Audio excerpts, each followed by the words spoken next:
Assalamualaikum warahmatullahi wabarakatuh.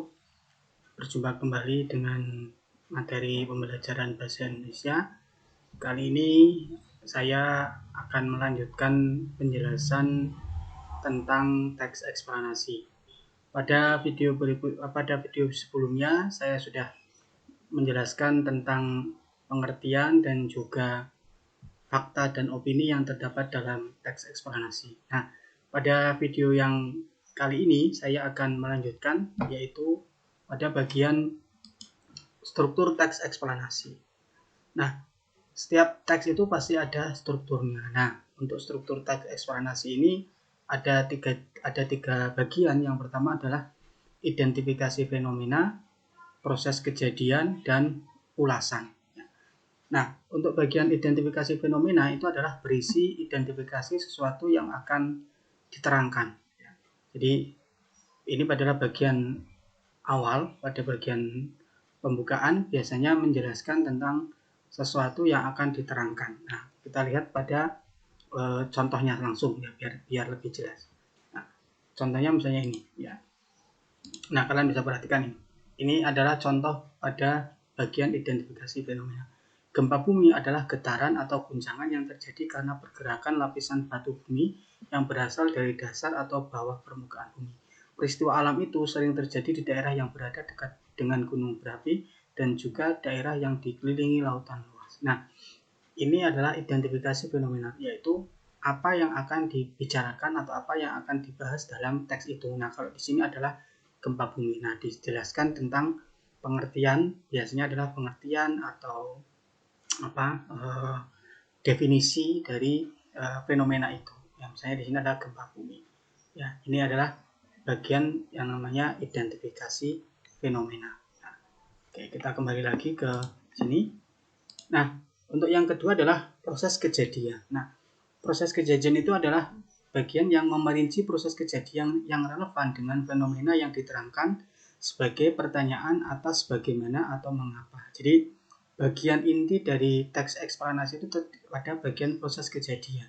Nah, ketika kita akan menjelaskan tentang proses kejadian dari suatu fenomena, kita bisa memberikan penjelasan itu berdasarkan atau dengan pola pertanyaan bagaimana.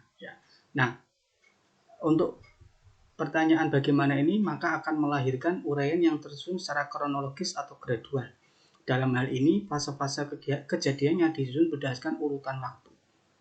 Ya, nanti ada contohnya. Sedangkan atau kita juga bisa menggunakan pola pertanyaan mengapa yang akan melahirkan uraian yang tersusun secara kausalitas.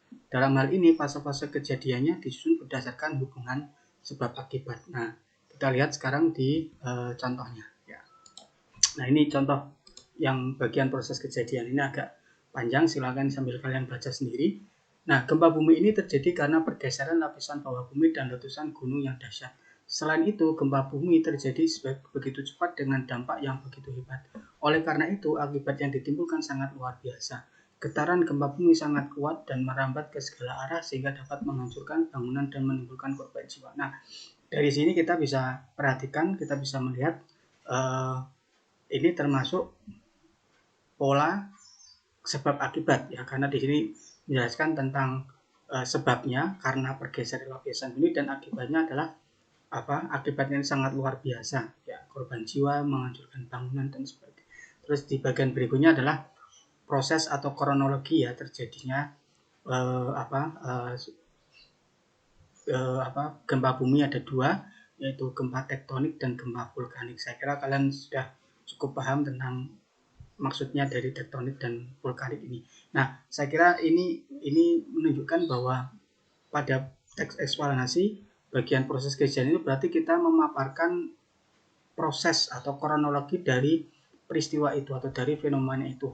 Bisa berdasarkan urutan waktunya atau juga bisa berdasarkan sebab dan akibatnya. Ini nanti ada pola pengembangan saya akan jelaskan pada video yang berikutnya lagi.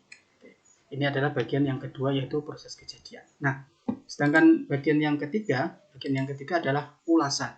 Nah, ulasan itu berisi komentar atau penilaian tentang konsekuensi atas kejadian yang dipaparkan sebelumnya. Nah, sebetulnya untuk bagian ulasan ini sifatnya tidak wajib, ya artinya ada ya boleh, tidak juga tidak apa-apa. Nah, kita lihat untuk pada contohnya. Nah, untuk contohnya adalah ini.